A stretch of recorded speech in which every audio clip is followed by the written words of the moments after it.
Warrior One is one of those really interesting positions in the practice that in the over 20 years that I've been practicing has gone through its own iterations and evolutions. Much like other positions that have a relationship to issues, whether it's SI joint issues or knee issues, it's got a lot of different ways of cueing, a lot of different ways of coming into it.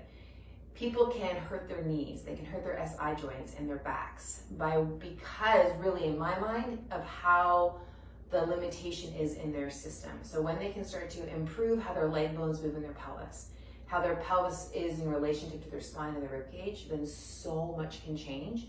And Warrior One can be a delightful, delightful position. Now, this is not a practice to teach you how to do Warrior One. I will share some of my opinions about what I think about it from an anatomical mechanical standpoint, that you'll get a bias from me in terms of why I'm doing some of the things that I'm doing. But however you choose to do your Warrior One is totally up to you. I'm just sharing the way that I look at it. But again, this is not about teaching Warrior One. It's about helping your body release and gain stability, and you're gaining more awareness and clarity about what's working and not working, so that a release and stability can provide more connection overall, greater feedback overall, body, mind, neurophysiologically, neuromechanically, and then you just feel so much better, okay? So when we're thinking about Warrior One, in my mind, the movement is coming from Tadasana and stepping back, but also with this leg stepping back, there's a rotation in that leg as we come back into the position. So lots of times when it's cued to, if you are bringing that leg out into a rotation, it's cued by stepping back and turning the toes out. But when we focus in on the toes, we focus in on the toes and not that leg bone. So what we'll often see then is a pelvis coming unsquare.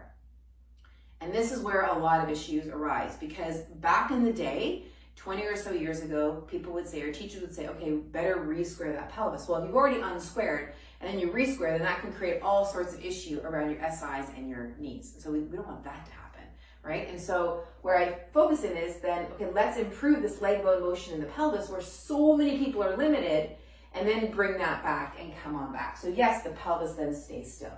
Now, you might disagree with that way, or you might just prefer to do a high lunge version of Warrior One.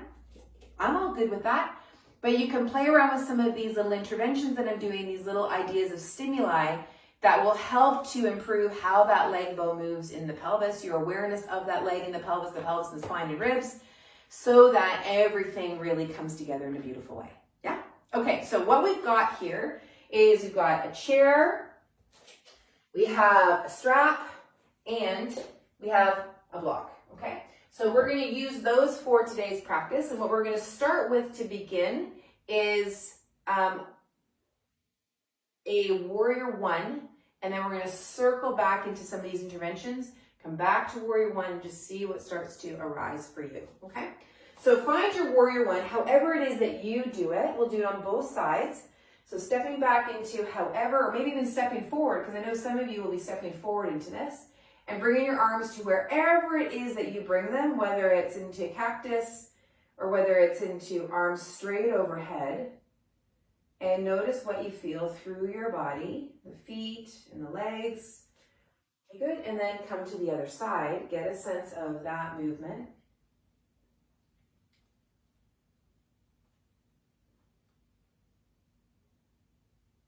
Good. And then come on back.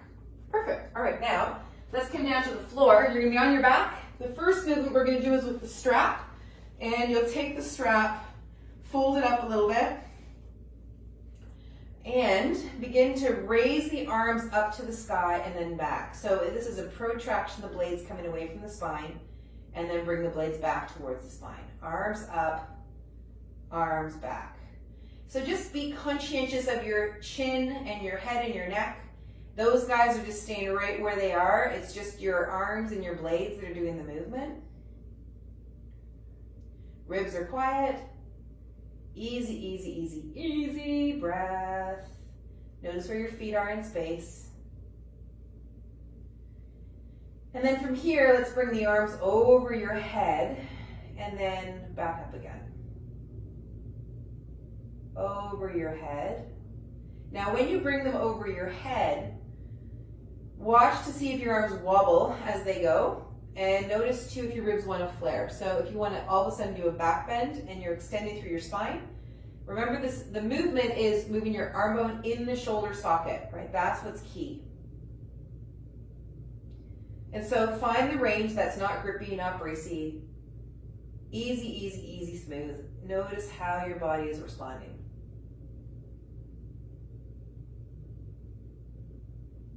Lovely, okay, and then bring the strap down. And with your right hand, look at the index finger and the thumb of the right hand and put those two together like you do at the OK sign. And then do the same thing with the left. Bend the elbows a bit. And imagine you've got a thread between those fingers and pull that wide and the arms come towards the floor. And then bring them back up. Pull them wide. Arms moving in the shoulder socket and then come back up.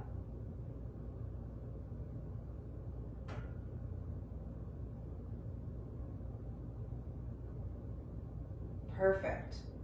All right, lovely. Now from here, we're going to take the strap and put it around the foot and bring it up into what we often refer to as a hamstring stretch. But I want you to think more about how that leg bone's moving in your pelvis. And from here, we're just going to do a little bit of pulsing with the ankle. So the ankle's going to move, so the toes come towards the nose. But what I want you to notice is, do your toes want to drive the movement? Are they the ones that are pulling towards you? Or can you focus in on moving the ankle? Now the muscles do attach further up the foot, so your toes will likely move. But I just want you to notice if you're driving it from your toes, or if you can notice it from the ankle more so. Can you really allow for that ankle to do the movement? Both towards you, so dorsiflexion as well as plantar. So the toes will be involved. Just notice who's driving the boat, the ankle or the toes.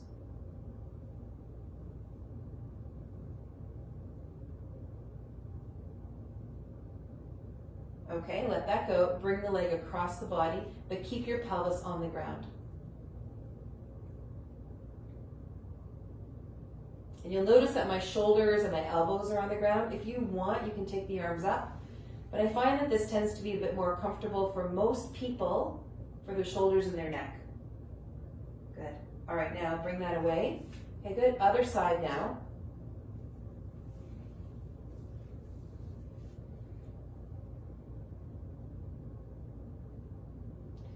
And then pulse that ankle.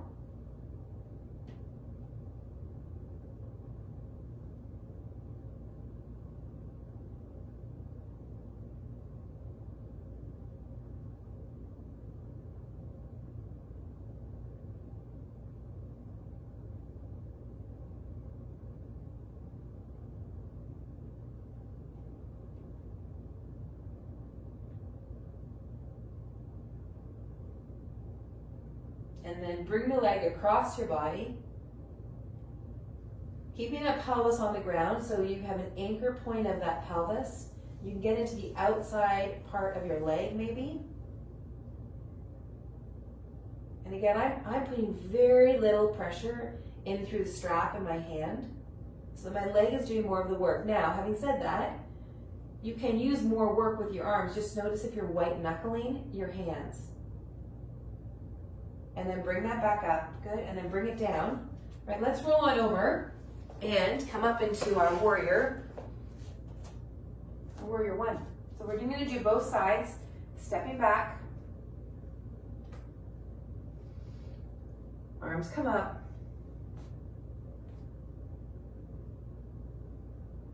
Yeah, and then other side, stepping back.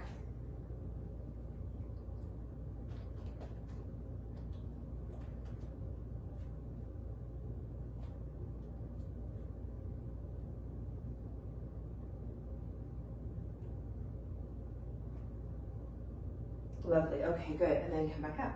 Okay, now, we're gonna take the block and we're gonna place it between the thighs. Now, there's a few different orientations of this block, thin, middle, and wide. You can choose the one that makes the most sense for you. We're gonna be against the wall. I'm using the middle one. I find the one that's narrow brings my knees too close together. I want to have my knees and my ankles and my hips more in line with my hip joints. It's not exact, but it's a little bit more so. Now you might find this is too narrow for you even, and you'll want to bring the block wider. Yeah, so it just depends on comfort and your body shape and what makes the most sense for you. So we're just going to be here against the wall and just gently, you're not squeezing the block, you're just holding it in this position.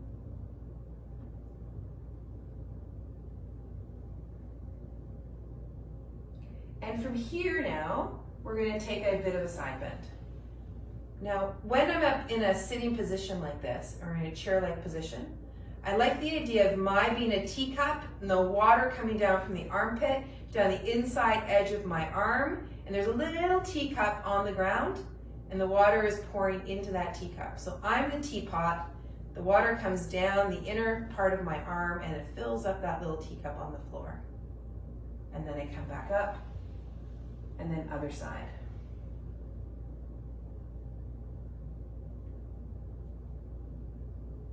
Now your head doesn't have to be on the wall itself.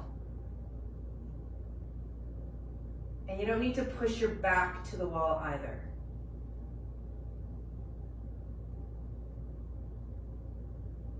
All right, good. And then come on up. Good. Let the block go. Come into standing. And let's come into your warrior one. That was interesting. I noticed that I was able to step back just a bit further more easily. With just that little bit of extra stability work. Good, and then come forward.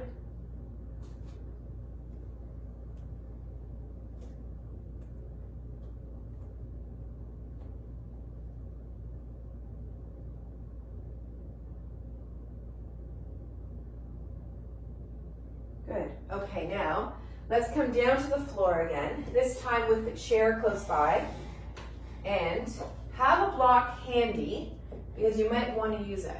We're going to take the elbows onto the chair, and the top of the arm, is going to come onto the chair, and you'll see how I'm going to move from my shoulders to my hips backward, yeah? And so as I do that, it's not going into a cow and it's not coming into a cat. It's doing your best to connect shoulders and hips.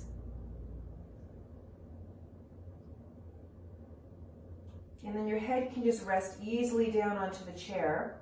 You might need to put a block under your forehead if you find that there's some limitation here, or you can just rest your head up.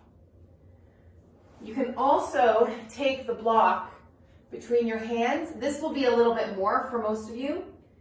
And then move that way. So just put your hands and your arms in a different orientation.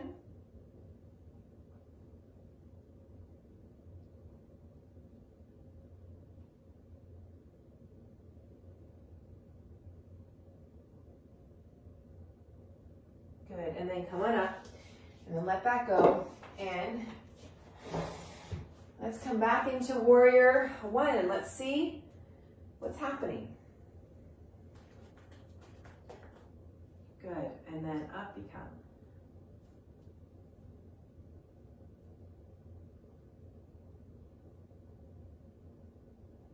Good, and then other side.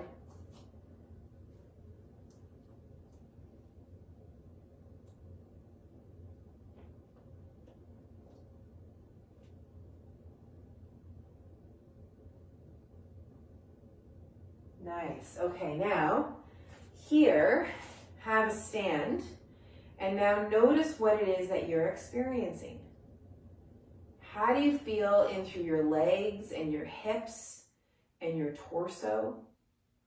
What is it that your body's asking for more of? And it might be more of a yoga practice, it might be some other activity, it might be a meal, it might be a walk. And if you can, honor that, or at least honor it later on. Take whatever this experience is through to the rest of your day and really enjoy how this feels. You have a really great day. We will see you tomorrow.